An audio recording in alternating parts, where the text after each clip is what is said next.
Hi guys! Isa sa dahilan kung bakit tayo kinakabahan dahil sa recitation. Tug, tug, tug.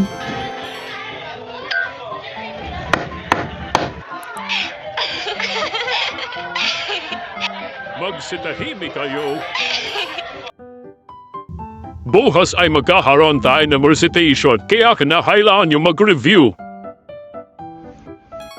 Tas yung iba naman, kapag nalaman nilang may recitation, hindi sila papasok.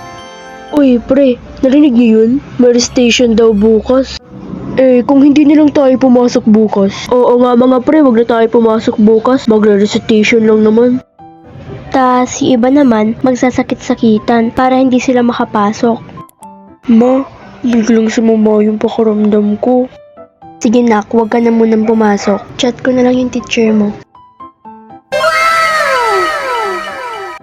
Hoy kayo dyan, sinong gumagawa nun sa inyo? Comment nyo nga. Kung ako sa inyo, wag nyo nang subukang gawin yun kasi nga, hindi talaga yun maganda. Tsaka yung recitation guys, napaka-importante nito sa atin. Kasi nga, tayo mga estudyante, minsan, mababa yung grade natin. So, i-add nila yung points na yun para pataasin. Yung recitation guys, yung naghahatak ng grades natin para tumaas.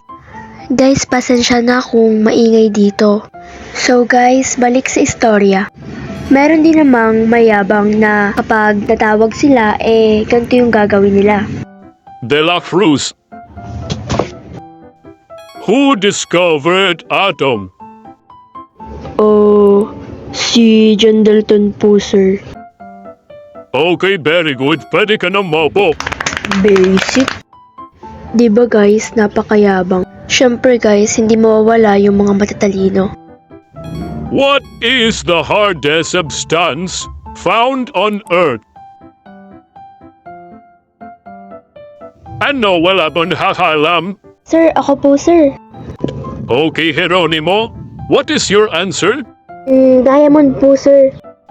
Very good, Geronimo. Syempre guys, hindi mawawala yung mga kahit alam na yung sagot, hindi nagtataas ng kamay. Parang ako guys, kasi nga guys, iniisip ko, baka mali yung sagot ko. Sinong relate guys? What is the largest planet? Jupiter ba yun? Baka mali naman yung sagot ko kung Jupiter. Bahala na, hindi ko na lang isasagot. Baka mali pa yung sagot ko. Sir, ako po sir. Jupiter po sir. Very good, Geronimo. Diba guys, nasa huli talaga ang pagsisisi. Yung akala mo na hindi tatama, pero tatama pala.